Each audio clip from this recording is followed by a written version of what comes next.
record-breaking cold this Valentine's Day weekend. Wind chills as low as 30 below. The threat of frostbite and hypothermia. 65 million people being warned to stay inside. Fighting back, Hillary Clinton and Bernie Sanders go toe-to-toe overnight. That's a promise that cannot be kept. Clinton trying to get back on track, but Sanders not giving any ground. Madam Secretary, that is a low blow. And Donald Trump goes positive, already talking re-election. Maybe I get an extra 4 years, maybe I don't. As his opponents try to derail his surging campaign. Jeb Bush joins us live. Her son was a mass murderer. Now, 17 years later, in an ABC News exclusive, Dylan Klebold's mother is speaking out for the first time. Could you have prevented what happened to Columbine? A mother's reckoning. It is very hard to live with the fact that someone you loved and raised has brutally killed people in such a horrific way. And why she says she's talking now. And Kanye West's nationwide party for his new album. The surprise guests and a new feud brewing this morning because of what he's singing about Taylor Swift. Are they about to have more bad blood?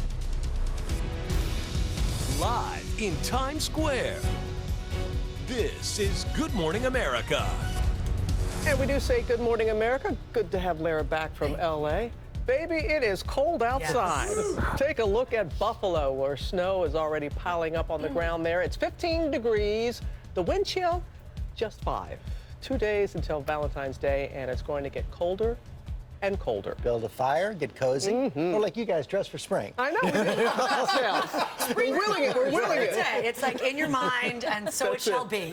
All right, but meanwhile, the polar plunge taking aim at millions across the country. Sub-zero temperatures expected from North Dakota to New England. Let's get right to Rob Marciano with the latest. Good morning, Rob. Good morning, George. It's a little more than mind over matter in this case. You can see my breath. Temperatures here in the teens. As you mentioned, wind chills near zero, and it's going to get even colder as we go through the next couple of days. That cold air has been filtering over the Great Lakes. Tremendous amounts of snow across upstate New York, over 3 feet in some spots here in Oswego and near Fulton. East of Ontario and Lake Erie is where the snow zone is, and the bitter cold will continue that lake effect snow, especially across Lake Michigan. These are the wind chills that we expect Sunday morning. This is what it will feel like against your skin. This is dangerous stuff. If you are going out, I mean, you just got to cover up everything if you can. Tomorrow morning, 2 degrees, the actual temperature in Chicago, and similar numbers on Sunday morning. So not only have to take care of yourself, but you got to take care of your pets, your neighbors, your pipes, any vulnerable spots in your home.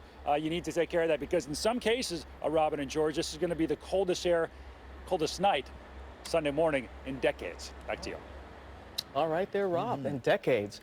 Now to the race for the White House, your voice, your vote. The Democratic candidates Bernie Sanders and Hillary Clinton getting heated at last night's debate, trading sharp words ahead of the next votes. ABC's Cecilia Vega is here with highlights. Good morning, Cecilia. Hey, Robin, good morning to you. Both sides feeling the pressure last night. Bernie Sanders to keep that momentum going, Hillary Clinton to tap into some of that momentum. It was a formula for a heated rematch.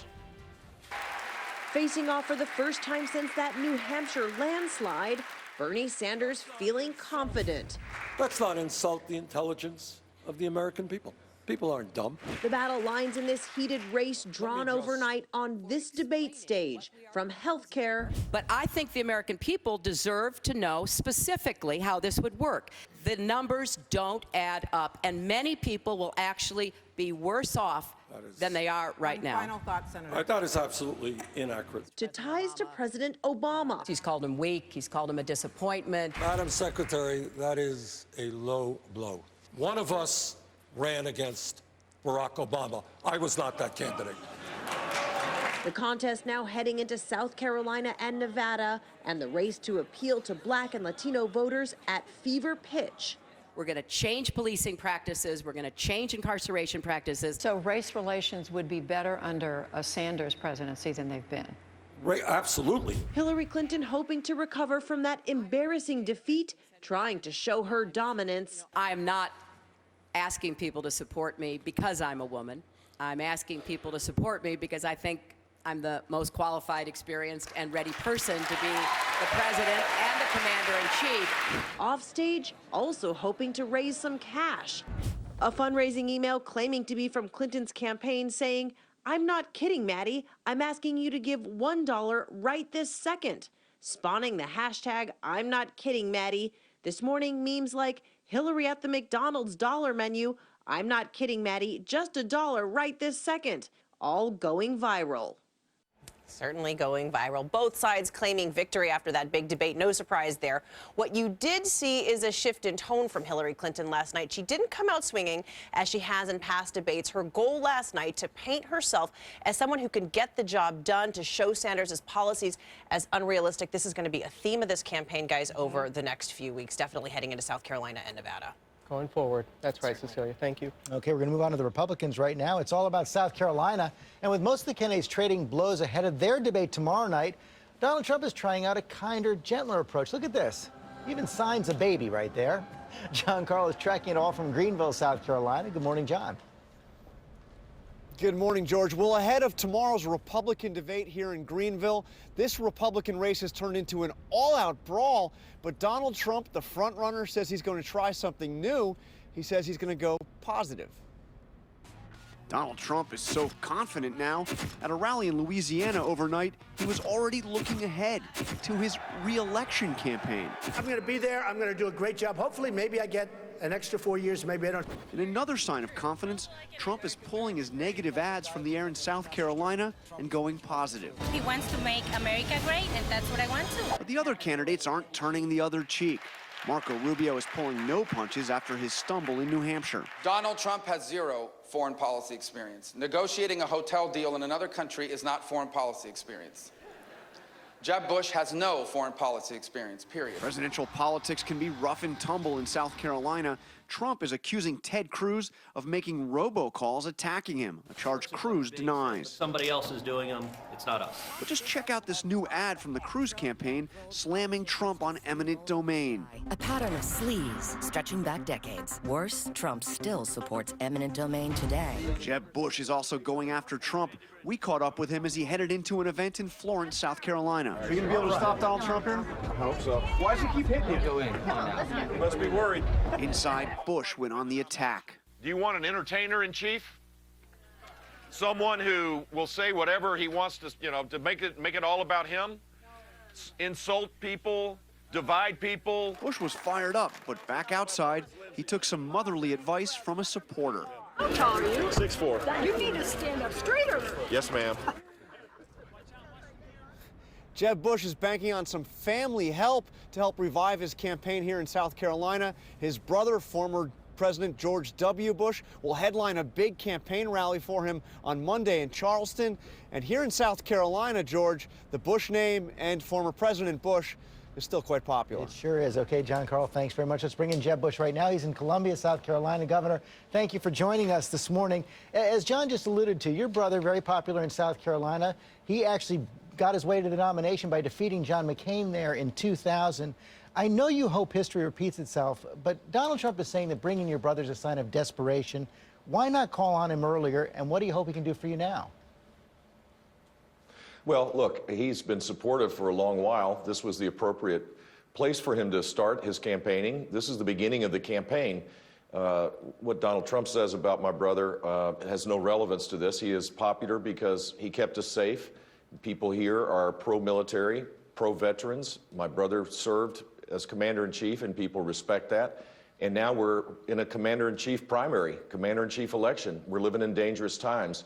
And I think for my brother to speak on my behalf about the skills I have to lead this country will be quite helpful. Call it the commander-in-chief primary. Is Donald Trump prepared to be commander-in-chief? He hasn't shown it. He's not shown a seriousness as it relates to the threat of our time. ISIS, for example, he's gone from saying we don't have a dog in the fight to let ISIS take out Assad, let Russia take out ISIS, and then his latest policy, I guess, is bomb the profanity out of ISIS. That's not a serious plan. We need to lead the world to rid ourselves of a threat that exists. It's real, and he's not being serious about that. I don't think he's a serious candidate in that regard. He's preying on people's angst and fears. He does it in a marvelous, fantastic way. Huge crowds, lots of energy, but the simple fact is, as it gets to specifics on economic security and national security, he doesn't have them. For several months now, no candidate has been tougher on Mr. Trump than you have. You've even said that we'll be worse off than we are now if Trump is elected president. If you believe that, How can you possibly pledge to support him if he's the nominee? George, I said that in terms of divisiveness, we'd be worse off. We certainly are going to be worse off. We can't be any worse off as it relates to the national security of this country with Hillary Clinton as president, or on economic security issues as well. But in terms of dividing our country, which that's the skill set of Donald Trump, that's bad and it's wrong. You can't disparage women, Hispanics, the disabled, people who are war heroes, and expect that we're going to live in a country where we have a unity of purpose. The President of the United States has to use their words carefully, and profanity and divisive language isn't going to help us lift people out of poverty or allow for people to get a pay raise for the first time in a decade. Meantime, the other candidates are swinging pretty hard at you. We just saw in that piece Marco Rubio saying you have no foreign policy experience. John Kasich is saying that's laughable.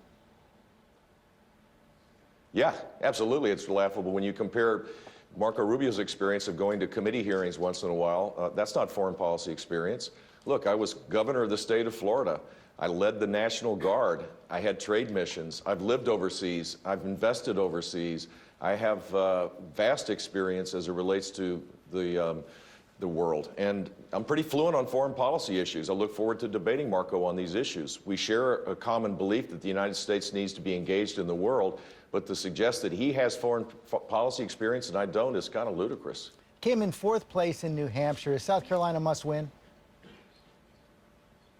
No, look, we're in it for the long haul. We're on to Nevada after South Carolina. I'm looking forward to these 10 days of hard campaigning. We're making good progress. The crowd sizes are great.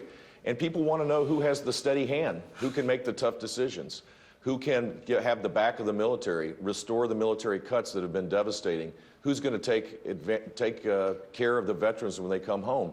That seems to be resonating here, so I'm focused on that, not worrying about the pundits. Governor Bush, thanks for joining us this morning. Thanks, George.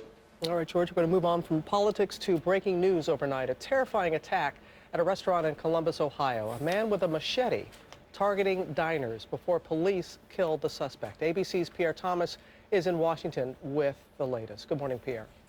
Good morning, Robin. It truly was a nightmare, and now the FBI is trying to figure out if it was terrorism. At 6:20 p.m., the man carrying a machete burst into the Nazareth restaurant, launching his attack, shocking customers.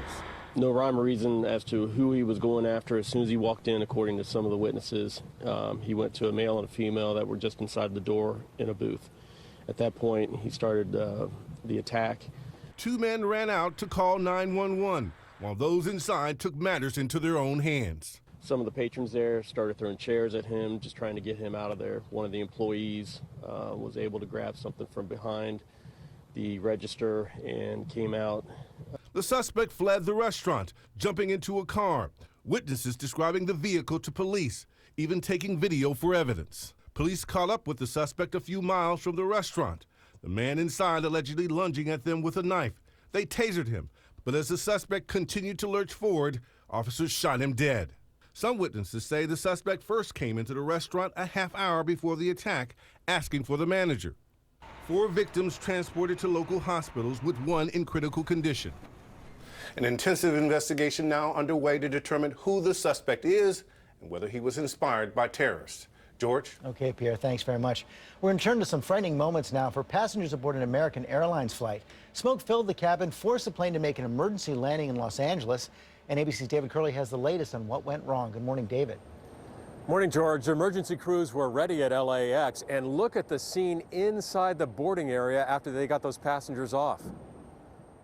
This morning, passengers are recovering after their American Airlines jet partially fills with smoke, and ground crews are alerted. We have an emergency inbound. Give me about 2 minutes. The flight from San Jose to Phoenix took off just before 10 in the morning, but not long into the flight, all that smoke engulfing the cockpit. He was on the oxygen mask, and also all the masks had dropped in the cabin. So that made concern for us that we'd probably need to deploy more resources out to LAX at that time. With their masks on, the pilots divert to Los Angeles for an emergency landing. There should never obviously be smoke emanating from any part of an airplane, and it's really a pilot's worst nightmare to have to deal with either fire or smoke in an airplane. Those emergency crews were ready, fire trucks surrounding the aircraft, the 125 passengers evacuated, the boarding area becoming an